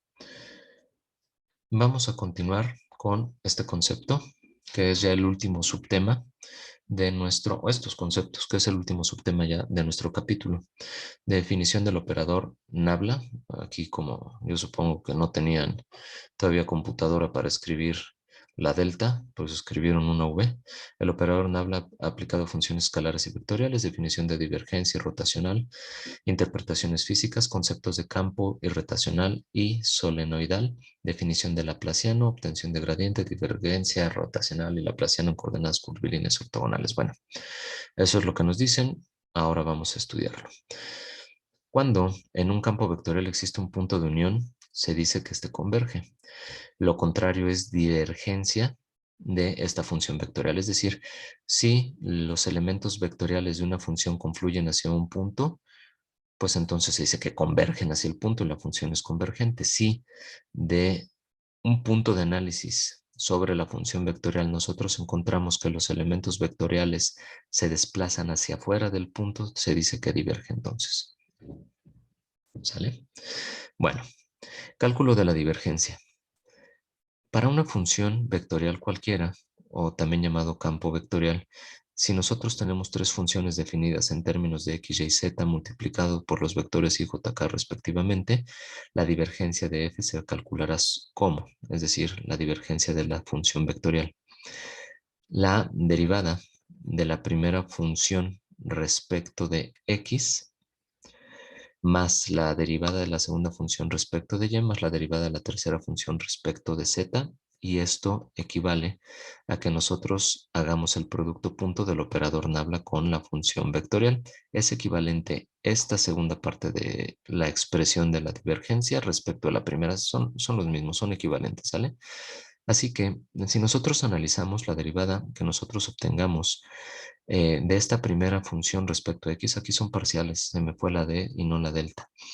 La derivada parcial de la primera función respecto de x me va a dar una expresión en términos de x, y, z. La segunda también me va a dar una expresión en términos de x, y, z, y la derivada de la tercera respecto a z me dará también una función en términos de x, y, z. Una expresión en términos de x, y, z. Pero si yo lo sumo, aquí yo ya no veo que sea un elemento vectorial, yo ya no veo i, j y k, yo veo que es la suma nada más de las funciones. O bien, cuando hago el producto punto entre dos vectores, el resultado es un escalar. Así que lo que estaré obteniendo es una función escalar como resultado. ¿Qué es lo que pasa ahora con el análisis de lo que decías aquí de las cuestiones físicas? Cuando la divergencia es positiva, mayor a cero, entonces se dice que el punto de análisis sobre la función vectorial es un punto fuente, es decir, un punto donde, no, un punto donde va al revés. Aquí, sí, sumidero es que todos convergen, es decir, cuando el divergente es menor a cero, el fuente es cuando todos emanan de, es decir, existe una divergencia, y cuando es igual con cero, el campo es senoidal.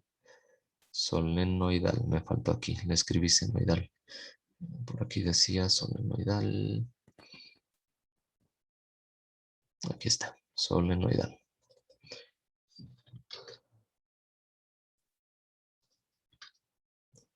¿Sale? Entonces, vuelvo a decir, hacemos el cálculo de la divergencia a través de nabla punto nuestra función. Si esta es positiva, entonces vamos a tener que es fuente, es decir, todo diverge. Si el punto de análisis sobre la función, cuando calculemos nosotros la divergencia es negativo, entonces todo es un sumidero, es decir, todo se va hacia ese punto, todos los vectores confluyen hacia ese punto, sería este caso de convergencia, y cuando es igual a cero, entonces ni converge ni diverge y se dice que es un campo solenoidal. También cuando ustedes hagan el análisis de la divergencia de una función vectorial sobre fluidos, se dice que si la divergencia es positiva, el fluido está en expansión, ¿sale? Que sería este mismo caso de aquí. El fluido se está expandiendo del punto, va hacia todo el resto de nuestra función. Así que diverge, el fluido se expande. Si es negativo, el fluido está en compresión, es decir, todo el fluido se comprime hacia este punto de convergencia.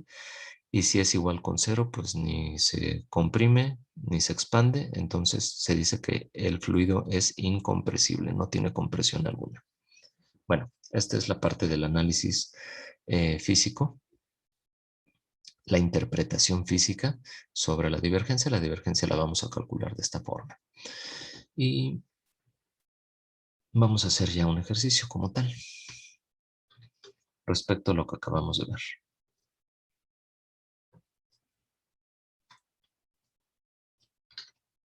Continuamos aquí en la parte inferior entonces, donde nos piden que para la función vectorial que tenemos 2xy por y más x por e a la y por j se obtenga la divergencia en cualquier punto en el origen, en el punto 1, 1 y en menos 1, menos 1.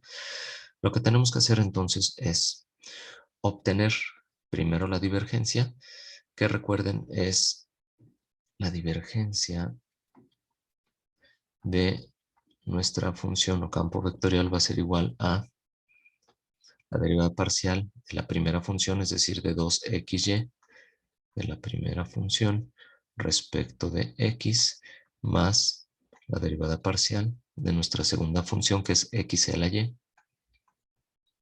respecto de y. ¿Sale? Y eso es lo que vamos a hacer y que habíamos dicho que era lo mismo que el operador nabla punto la función. Bueno, pues vamos a hacer este cálculo. La derivada parcial de la primera función respecto de x. Así que la divergencia de nuestra función vectorial, pues derivo la primera función respecto de x nada más, es decir, esto respecto de x. ¿Cuál es el resultado?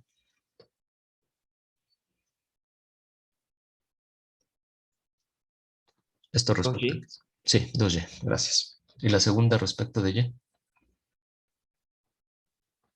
Esta respecto de y. Quedaría x e a la y. Exacto, exactamente lo mismo, ¿verdad? X por a la y.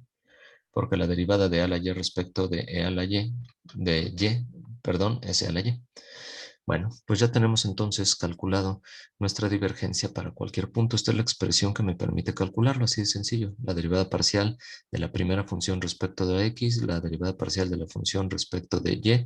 Si hubiéramos tenido una tercera componente z y por acá un vector k con una expresión en términos de x, y z, pues entonces la derivada parcial de la función respecto de z para la tercera componente. En este caso es una función de 2 componentes nada más, pues lo dejamos hasta aquí. Y esto sería entonces el inciso A. ¿Alguna duda hasta aquí? No. Ok, si se hubiera hecho de esta forma, el operador nabla sería la derivada parcial respecto de x y la derivada parcial respecto de y. Ahora, no estamos diciendo nabla de una función en específico. Cuando esté el operador así solito, chavos, chicos y chicas, lo único que tienen que hacer es poner las derivadas parciales de todas las variables que tengan, pero sin poner asociado a qué. Recuerden que esto ya lo habíamos visto nosotros como nabla de una función cualquiera y aplicábamos entonces este operador nabla a la función como tal y aplicamos las derivadas parciales respecto a cada una de las variables de la función como tal, pero aquí me dice nabla solito. Entonces aplico únicamente estas derivadas parciales sin ponerle nada más. Y después aplico la función como tal. La voy a poner también separada por coma, sería 2xy, coma, x a la y. Y el producto punto, ¿cómo lo realizan? Es nada más para que vean que es lo mismo, ¿eh? Hacerlo de esta primera forma que de la segunda. Había visto yo en la parte teórica que eran equivalentes, es lo que estamos demostrando. Pues entonces es la multiplicación, es como si estuvieran multiplicados, ¿verdad? Es la derivada parcial respecto de x y que multiplica a este término, 2xy. Después el producto punto me dice que es más la suma de productos, es decir, la derivada parcial respecto de y de lo que multiplica en la segunda componente del segundo vector, que sería x a la y. Y si se dan cuenta es exactamente lo mismo que ya teníamos nosotros con anterioridad, porque la derivada parcial respecto de x de esta componente sería 2 veces y, más la derivada parcial respecto de y de x a la y, pues sería x a la y. Y el resultado es exactamente el mismo si se hace de una o de otra forma, ¿sale? De la primera o de la segunda. Bueno, espero con esto haya quedado más claro qué es lo que estamos haciendo de una y de otra forma. Ese es el inciso A, donde se pide para cualquier punto la divergencia. Ahora, en el punto 0,0, pues entonces yo tomo mi expresión general y la evalúo en el punto 0,0. ¿Y cuál es el resultado? De la divergencia de la función en P. X y y valen 0. Sustituidos aquí, ¿cuál es el resultado?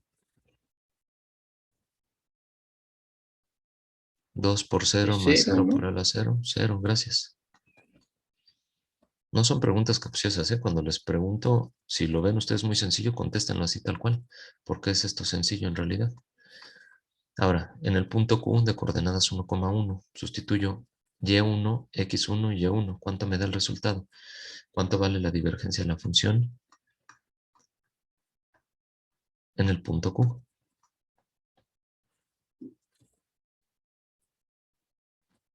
Váyanmelo diciendo. 2 en el primero más Ajá.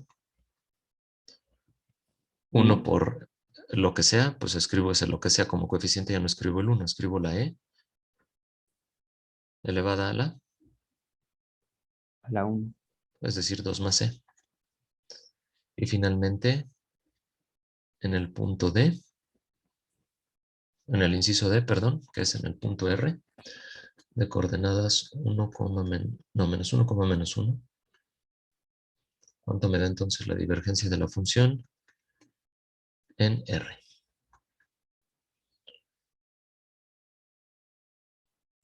Sería menos 2 ¿Sí? menos ¿Sí? menos c Menos E elevado a a la la menos menos 1. 1, que es 1 sobre B, ¿verdad? O E a la menos 1, que es lo que me decías tú. Y respecto a lo que habíamos visto entonces con anterioridad, cuando era 0, que era lo que se obtenía.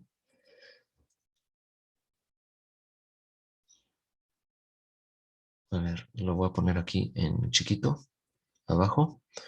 Cuando la divergencia de la función era igual con 0, si se trataba de un análisis vectorial, entonces era un campo solenoidal, ¿verdad? Y si era un fluido, si esto hubiera sido un fluido, esta función me define un fluido. ¿Qué decimos respecto al fluido en el origen? Que es incomprensible. Exacto. Del punto C, entonces, ¿qué estamos obteniendo? Vectorialmente o a través del análisis físico de un fluido. ¿Este número es Está en positivo o negativo? expansión, ¿no? Exacto, es un fluido en expansión porque es positiva la divergencia, o bien se dice que es un punto fuente, ¿verdad? Es decir, que a partir de ese punto emanan los vectores, existe una divergencia. Y finalmente, para el punto -1, ¿qué obtenemos? Si es un fluido, el El fluido que es está en como compresión, ¿no? está en compresión. Y si hacemos el análisis vectorial, entonces los vectores confluyen hacia este punto y se dice que es un punto sumidero, ¿sale? Bueno, Yo, profe, nada más una pregunta. te escucho, Emiliano. ¿Qué es un campo solenoidal? ¿Eso qué es? Es decir, cuando no existe ni divergencia ni convergencia. Cuando no tienes ni emanando vectores ni llegando vectores hacia el punto en cuestión. ¿Sale? Están en equilibrio esos vectores en el punto. Ah, ok. ¿Sale? Como estuviera vacío tu punto, ni confluyen vectores ni salen vectores, o bien la misma cantidad que entra sale. Están en equilibrio. Tú en un punto, por ejemplo que es positivo, sabemos es divergente. Todo sale del punto, ¿no? Vamos a hacer el análisis vectorial ahorita. Este punto que es negativo, entonces te dice que en el punto llegan los vectores, ¿cierto? Y de este punto, que es un campo solenoidal, quiere decir que los vectores que entran de la misma manera salen, es decir, está en equilibrio esto. Si acá entra otro vector, pues sale igual. De tal forma que esto está en equilibrio. El vector que entra es el vector que sale y está, si pusiéramos un sistema nosotros equivalente, pues todos los vectores están en equilibrio y está el punto sin nada. ¿Sale? Ah, ok. Sí, está bien. Sale. Vamos a hacer otro ejercicio. Ese les toca hacerlo a ustedes. ¿Sale? Para que participen ahorita en clase.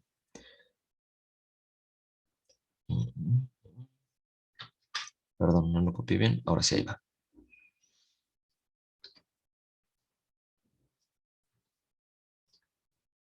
Todos aquellos que me lo entreguen en 5 minutos al correo tienen su participación.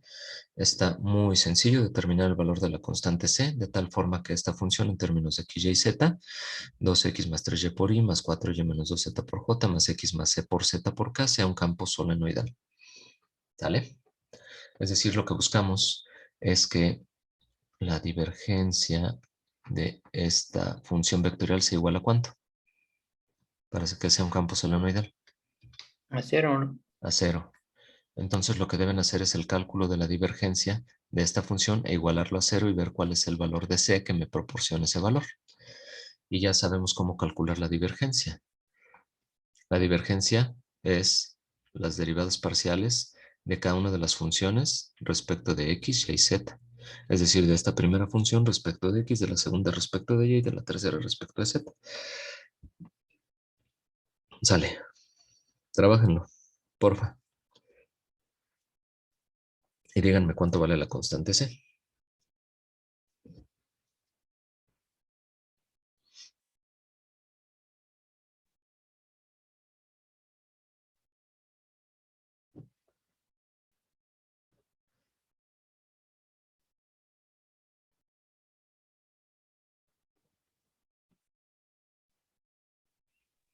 Entonces todo esto lo vamos a ver más bien lo vamos a estar en materias como de mecánica de fluidos y así. Exacto. Va a ser el punto de partida o referencia para que ustedes estudien la parte de fluidos. O parte de interacción mecánica estudiada de forma vectorial, ¿no?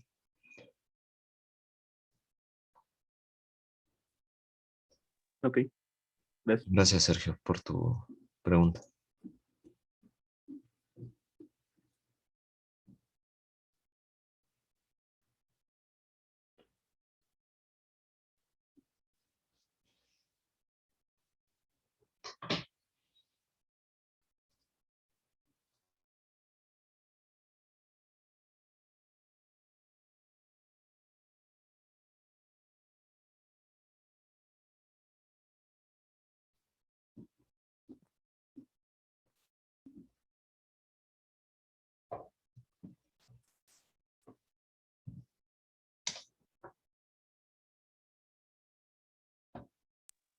Profe, Te escucho, Emiliano. entonces nomás tenemos que hacer la divergencia, o sea, la derivada de cada uno de I, J y K, y después, ya que tenemos eso, lo igualamos a cero y ya. Exacto, así de sencillo. Ah, bueno, está bien. La divergencia de la función, gracias Emiliano por tu duda. Nada más completo aquí para que no se vayan a hacer bolas, que es la pregunta de su compañero, es la derivada de la primera función, es decir, de 2x más 3y respecto de x, más la derivada de la segunda función, que es 4y menos 2 veces z, respecto de y, más la derivada de la tercera función, que es x más cz, respecto de z, y esto igualado a 0. Y ya.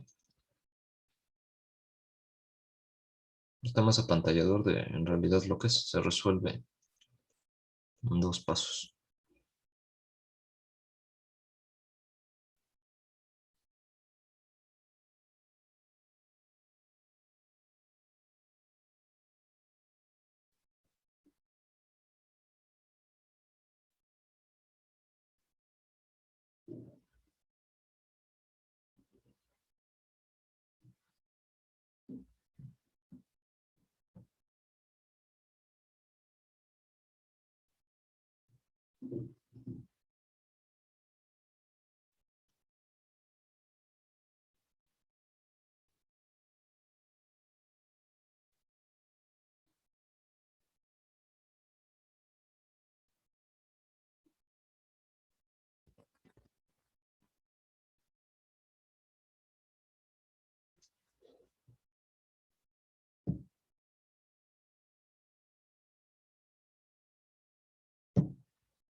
Quedan un par de minutos más, en los cuales estaré recibiendo su correo para las participaciones. Mil disculpas, voy bien atrasado con las participaciones, pero me pongo ya al corriente a la brevedad. He tenido muchísima chamba, yo sé que eso no es pretexto, pero me pongo al corriente con las participaciones para irlas poniendo en mi archivo de participaciones y que ustedes pues vayan ya contabilizando sus participaciones que les ayudarán en caso de que así lo requieran ustedes para subir de calificación. Bueno, tengo hasta el momento a Emiliano y David Luna. Faltan un minutito más.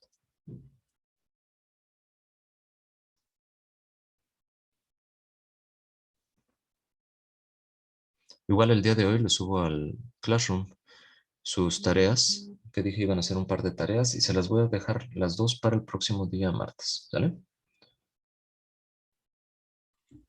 Profe, una pregunta, ¿me podría especificar cuál es su correo? Es que aquí ya no me aparece, antes me aparecía como Sí, predeterminado, pero sí es Francisco Salgado, aquí está en gracias. pantalla, i2@aragon.unam.mx. Aquí está en pantalla, ¿sale? Ya, gracias. A ustedes.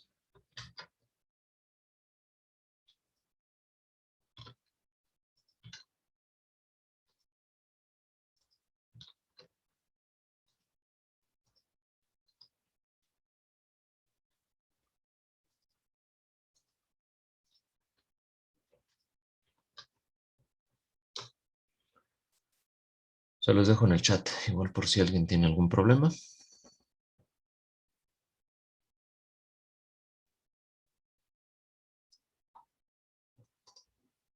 Medio minuto más, jóvenes. 9:37 comienzo a resolver el ejercicio y verificamos que lo hayan hecho de manera correcta.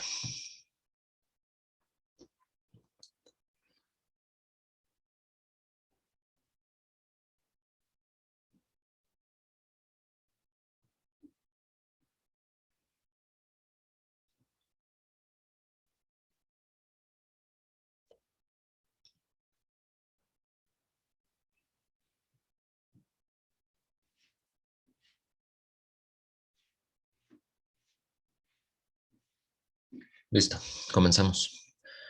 Lo que vamos a hacer es obtener las derivadas parciales, como ya habíamos visto, respecto a cada una de las variables para cada una de las funciones indicadas. Así que la divergencia de nuestra función va a ser igual a la derivada parcial respecto a x de la primera función. Por respecto a x nada más la tengo aquí. La derivada de 2x respecto a x es 2. más la derivada de la segunda función respecto de y, pues aparece aquí nada más, sería más 4, más la derivada parcial de la tercera función respecto de z. Respecto de z aparece nada más aquí.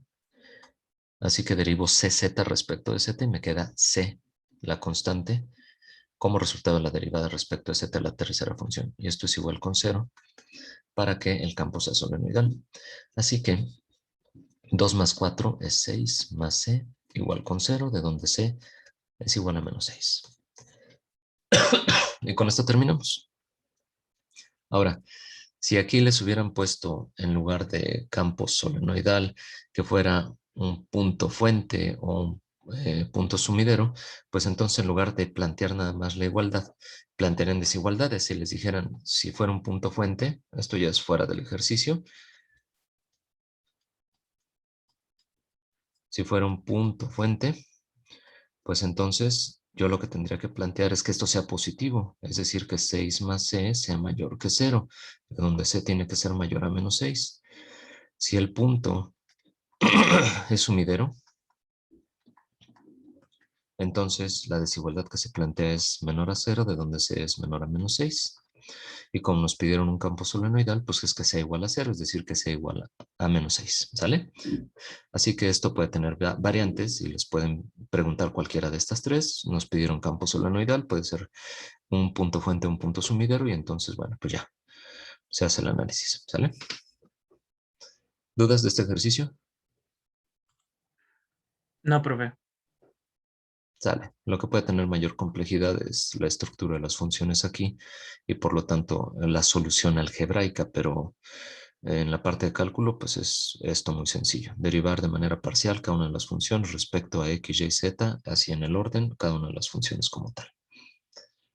Bueno, nos hace falta nada más un par de conceptos, que es el concepto de rotacional, que es el que se muestra aquí en pantalla, y el laplaciano.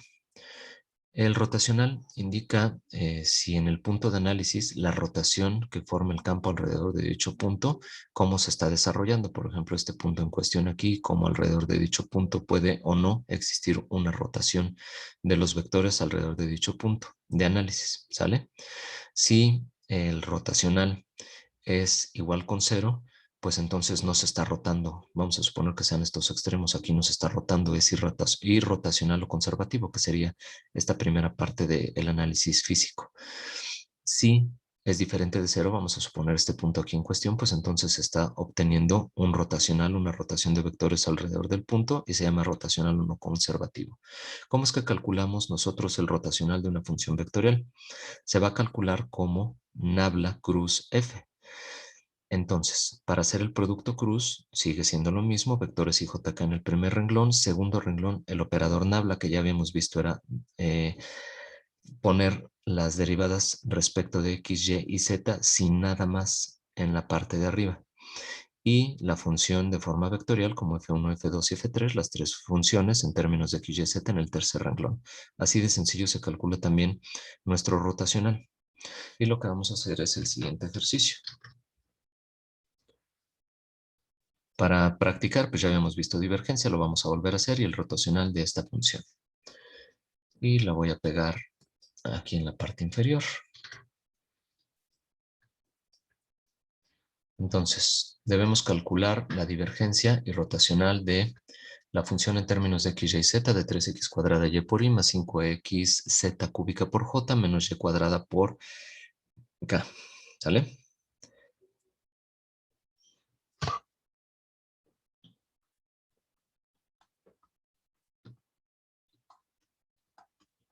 Primero, para el cálculo de divergencia.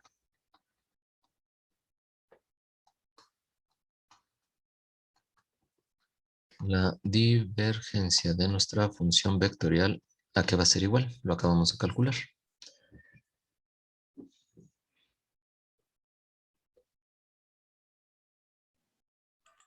Sería la derivada parcial de...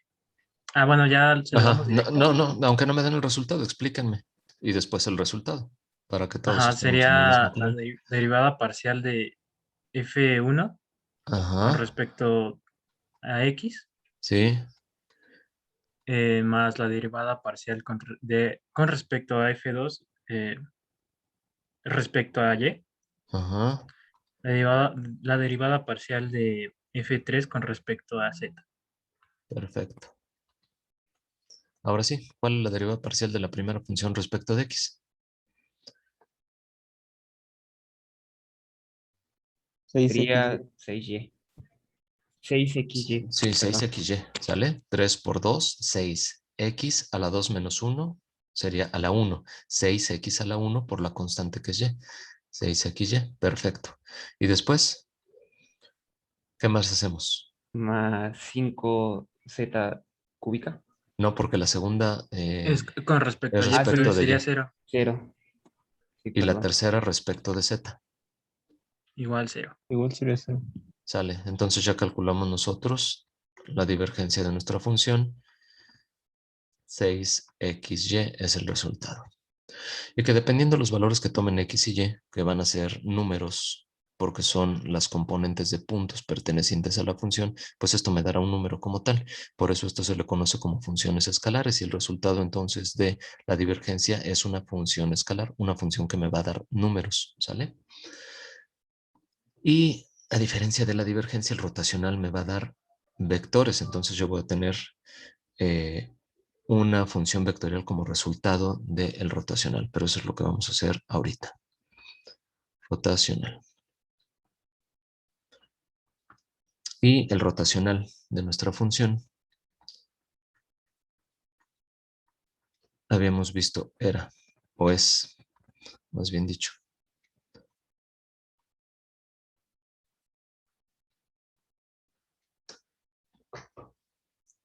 El producto cruz. Lo voy a hacer un poquito más hacia abajo porque si no voy a empezar a encimar. Mil disculpas. Vamos a calcular entonces el rotacional de nuestra función. Y esto habíamos visto por definición era el operador nabla, cruz, nuestra función. Y esto equivale a I, J y K, el producto cruz de el operador nabla, es decir, la derivada parcial respecto de X, la derivada parcial respecto de Y, la derivada parcial respecto de Z. De la función, las tres componentes de nuestra función vectorial, 3x cuadrada y, después 5xz cúbica y menos y al cuadrado. ¿Sale? Pues es realizar nada más el producto cruz de esto. Cancelo. Ahora sí lo voy a dejar expresado y visible porque son expresiones y no números y nos vamos a tardar un poquito más en hacer esto. Así que sería la derivada parcial respecto a y es de menos y cuadrada, como si se estuvieran multiplicando en este determinante. Así que escribo derivada parcial respecto de y de menos y cuadrada. Es lo que me da la multiplicación de estos elementos en la diagonal principal, diagonal inversa. Sería menos de la diagonal inversa y escribo la derivada parcial respecto de z de 5xz cúbica. ¿Sale? Y todo eso va a ser en i. Así que voy a poner ahorita corchetes cuadrados para no estar poniendo tantos paréntesis y diferenciar, ¿sale? En la primera componente. Después, j, que es negativo, y vamos a ponerle menos j de una vez.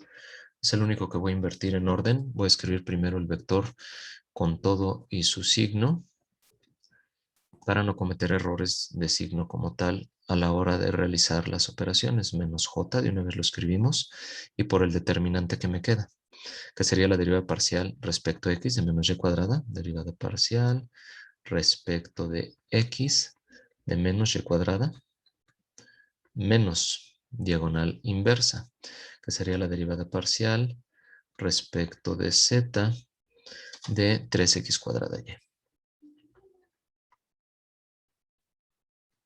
¿Sale? Y todavía está multiplicado por menos j, entonces ya con esto pues no cometemos errores en cuanto a los signos. Y finalmente, tercera componente en K sería más la derivada parcial de X respecto de 5xz cúbica.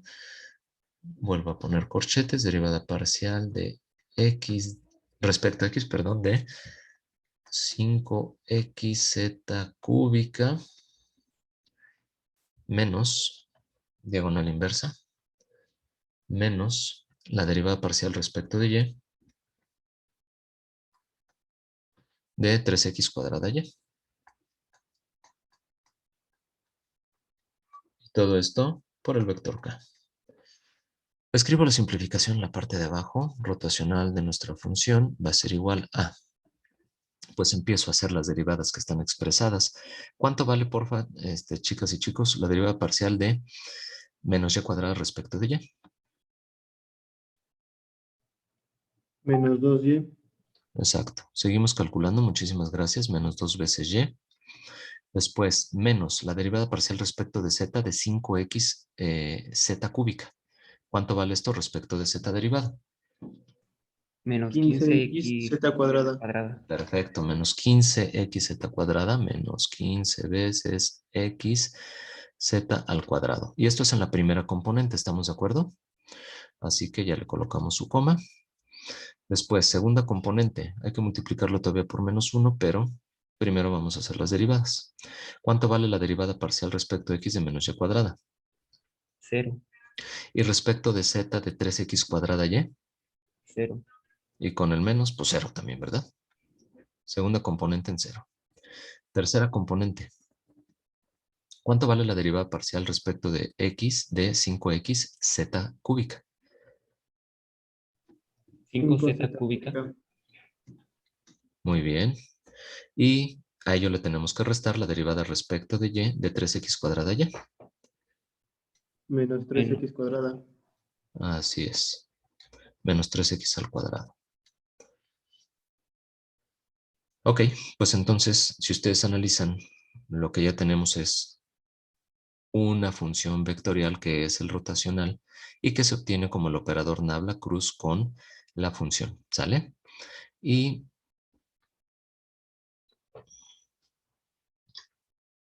lo que me va a quedar chueco sí o sí, está muy grande esto.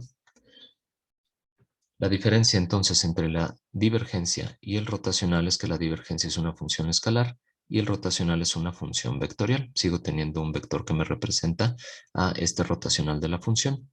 ¿Sale? Y así de sencillo se calcula. Como viene expresado tal cual en la parte teórica, nada más expresamos las operaciones, realizamos las mismas, o sea, de la simplificación, y Profe, con ello obtenemos entonces divergencia rotacional. Dime. disculpe, me perdí en J. ¿Por qué da 0? Sí. Porque derivas parcialmente respecto de x a menos y cuadrada, no aparece x. Entonces es 0 su derivada Ah, parcial. sí es cierto, disculpe, ya entendí. Ya, No es te que preocupes. dejé de poner atención tantito y me perdí ahí. Mientras estabas desayunando, ¿verdad? Entre cucharada y cucharada, se va la Se atención. antoja, se antoja. Pero no, me perdí en otra cosa, No te disculpe. preocupes. Sale. Entonces, ahí estamos, ¿no? ¿Alguna otra duda? No, profe, gracias. Ya es poco el tiempo que nos queda. Lo último que nos haría falta ya para concluir con el capítulo es la parte de el laplaciano. Pero ya no nos va a dar tiempo de verlo. O igual y sí, pero siento yo que va a estar muy apretado. Bueno, vamos a ver nada más la cuestión teórica que se basa o fundamenta en lo que ya hemos visto. El laplaciano me dice que la divergencia del gradiente de un campo escalar, la divergencia del gradiente de una función o campo escalar, se conoce como laplaciano de esta función escalar. La divergencia, ya lo habíamos visto también nosotros, cómo calcularlo en el capítulo pasado, de el gradiente de un campo escalar, equivale a el operador nabla, que es la parte de divergencia, punto nabla de la función escalar phi. Así que equivale a que haga el producto punto yo de nabla, que es la deriva parcial respecto de x, la deriva parcial respecto de y y respecto de z, como lo habíamos colocado nosotros, sin nada en el numerador y únicamente derivas parciales respecto de x, y, z, producto punto con el gradiente de la función escalar. Y esto se representa también como nabla cuadrada de phi, es decir, nabla cuadrada de la función en cuestión. Si la función se llama f, g o phi, pues entonces sería nabla cuadrada del nombre de la función. Y esto equivale a las segundas derivadas parciales de la función respecto de x, de y y de z de la función en cuestión. Y si se dan cuenta también es una suma de derivadas parciales y es un producto punto de vectores, por lo tanto el laplaciano será una función escalar. Ahora, si el laplaciano es igual con 0, entonces a la función se le llama como armónica. Y estoy colocando estos términos aquí en negrito como el campo solenoidal, un punto fuente, un punto sumidero o pozo, etc. Coloco todos esos términos porque luego así vienen en los exámenes, ¿sale? De todas maneras, yo les pondré, si en un examen les pido determinar los valores de fulanito tal para que la función sea armónica, pues les pondré entre paréntesis que el laplaciano sea igual con 0. Ahora, el laplaciano de un campo escalar en un punto cualquiera proporciona una medida entre la diferencia de la función evaluada en el punto y el promedio de la función vectorial alrededor de dicho punto. Es decir, para un punto específico, cuánto vale la función evaluada en ese punto y cuánto vale la media promedio alrededor de dicho punto y cuál es esa diferencia. Eso me lo da a mí el laplaciano. Y quedan 6 minutos. ¿Cómo ven? ¿Nos lo aventamos ahorita o ya lo dejamos para el inicio de la próxima sesión? Ya queda poco tiempo. Pues yo digo que para la próxima sesión, profe, bueno, no es porque no quiera hacerla ahorita, pero creo que hay compañeros que van a exponer en la No te preocupes. siguiente Era clase. lo que les iba a preguntar, si tenían alguna actividad en la próxima sesión, que yo se inicia a las 10 de la mañana. Ya vimos la parte teórica laplaciano. Lo vuelvo a repasar rápidamente en un par de minutos al inicio de la clase. Hacemos este ejercicio que no dura más de 5 minutos y antes de 15 minutos de inicio de la clase ya tenemos nosotros concluido nuestro capítulo 3 para entrar con el capítulo número 4, ¿sale? ¿Alguna duda hasta aquí? Ninguna, profe. No, Disculpe, ¿me ninguna. podría confirmar si le llegó mi correo? Mm, Ah, sí llegó, ya lo vi. Aquí estás, ¿no? Ujú. Gracias. Sale. Bueno, les subo hoy mismo a Classroom ya sus 2 tareas que me las tienen que entregar ustedes a más tardar el martes, ¿sale? Y concluimos con Laplaciano y nos pasamos con integrales de línea y es con lo que vamos a concluir nosotros nuestro temario, nuestro curso. Desafortunadamente por las cuestiones del paro, la falta de tiempo por el mismo, pues ya no vamos a poder ver el último capítulo de integrales múltiples, nos vamos a quedar hasta integrales de línea y hasta ahí voy a evaluar, ¿sale? Bueno, chavos, muchísimas gracias. Cuídense mucho, les subo al ratito la tarea. Que tengan bonito día. Gracias, profe. Nos vemos. Gracias, vemos, profe. profe. Hasta Hasta luego. luego, profe. Tenga buen fin de Dale, semana. profe, hasta Igual, luego. bonito fin de semana. Cuídense. Bonito fin de semana. Igual, compañera, bonito fin de semana. Cuídate. Hasta luego, profe. Bye.